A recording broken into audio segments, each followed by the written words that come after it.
this is April from Just a Mom of Six. This is going to be a different video than what I'm normally doing. My son's outside crying. He just knows I'm recording. He wants to be in here, but he won't be quiet. So I got to do what I had to do. This is going to be a totally different video than what I'm normally doing. My other videos are normally upbeat, and this one is more on the serious side because it's time for me to tell my story. And this story goes back to 2008. I'm going to say it was 2008. I was sexually assaulted. I was going to school at the time. I was a freshman in college.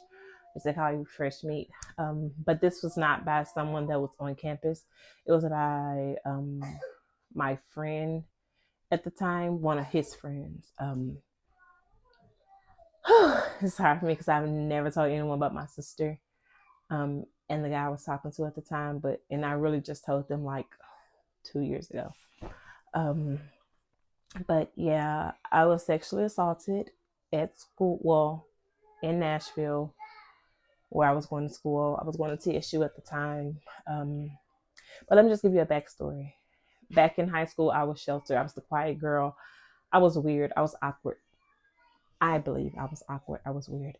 I was quiet. I was sheltered. So when I got to college, I did kind of party a lot, which doesn't, it doesn't justify what happened. It was just a regular day. My friend came to pick me and a couple of my friends up, and we went to his house. He had like a semi-pro football practice, whatever. So we was going to his practice, but we stopped by his house first because we had like maybe like an hour or so, a couple hours before practice. So when we get to his house, he ended up having to do something for his mom. So he left us here. He left me and my friends and his friends at the house. Sorry about that. Yeah, so he ended up having to do something for his mom. So that just left me, his friends, and my friends there. One of his friends came to me and was like, you can go upstairs and wait on him because we're about to do what we do down here. We're outgrown, so I'm pretty sure you guys know what that means. So I go upstairs to wait on him. Then I hear the door open, so I'm thinking it's him, but it's not. It's one of his friends. So he comes in and he sits on the bed because it's like the only place that you could sit. So the way I was sitting away from the door. You can see my back from the door. And I remember like it was yesterday, I had on this red and white halter dress and some clear sandals. I will never forget that outfit because it was my favorite outfit. He came and he sat on the bed and he wasn't close to me, but he kept inching closer, and he put his hand on my leg, and I was like, no, I'm good. I'm here for your friend or whatever. He pretended like that was okay. He was like, I'm sorry. And then it happened. And imagine me now I'm 185. Imagine me back then, I'm 100, 110, soaking wet. And he was like a good 200, 250. So all I could do, I just froze. There was nothing I could do. I just froze. And after that, I remember in my head, like, God, why would that happen to me? Why would you let that happen to me? And I really just started resenting God. And I was just like, why? And I went on like nothing happened, And it's like, I don't want to cry because it's like, it was not my fault, but it was just like, it was my fault because I shouldn't have been there at all. But in my head, something was just like, if somebody could do something like that to you, that it can't be so sacred. And I really just spiraled out of control. Y'all, when I say I spiraled out of control, it was to the point where I was meeting people that I never knew. And it wasn't even the fact that I was having sex, but I was just putting myself in situations that I should not have been in. And it was like almost like a numbing sensation. Like it was numb. I was numb to everything. And to this day, I'm still that way. And I'm trying to work on it. Not as far as put myself in situations, to the fact that I'm numb to certain feelings. And I'm just like, I'm trying to rebuild my relationship with God because I did stop going to church and stuff for a minute after that. And it's just like, I should have ran to God instead of running away from him at that point in time, you know? And my thought process back then was, he let that happen to me. Not knowing that that was my testimony. That was going to make me the person that I am today, you know? So do I sit there and just, mellow in, wallow in what happened to me? No. It still affects me to this day. And I had somebody tell me that happened over 17 years ago. Why does this still affect you? And that right there really just made me look at people like, then they said it happened to me and every day. Okay.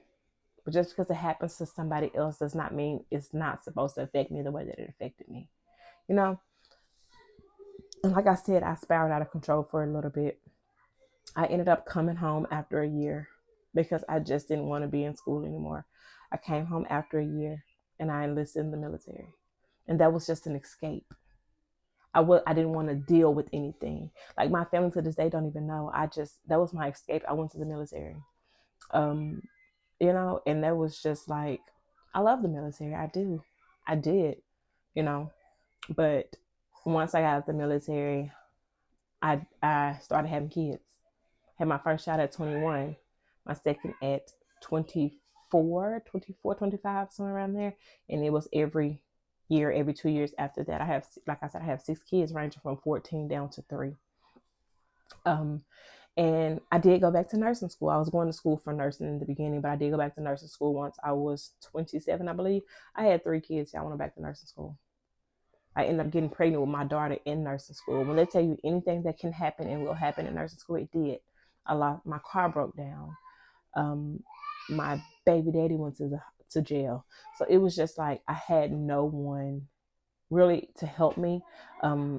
His aunt, his family tried to help out a little bit with the kids, but it was just like, I really wanted to give up, but I was like, my brother, and it's so crazy. My brother told me, if you quit nursing school, I will never let you live that down.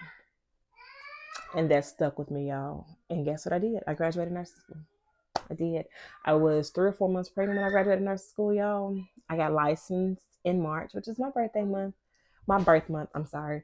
I got licensed in March of 2016, and I've been a nurse ever since, y'all. I've been working on myself. I have been working on myself. And it's hard because when you're not equipped with the tools to work on yourself, it's hard. So I'm not even saying slowly because I'm trying to get back in. I'm slowly trying to get back in. I'm sorry, y'all. My son, he was knocking on the door. But like I was saying before, I am repairing my relationship with God. Like, I have to get back into that. I have to get back into my Bible and everything like that because I felt so grounded when I was reading my Bible and studying my Bible. And y'all, I have 6 kids that I have to make sure that they are who they are supposed to be. And if I'm not who I'm supposed to be, how can I help guide my kids to where they need to be? But y'all, yeah, that's my story. That is how I went from being sexually assaulted my freshman year in college to being a nurse and a mother of 6. So if you guys enjoyed this video, please like, comment, and share this video out, guys. And make sure you guys subscribe. I love you guys. Until next time.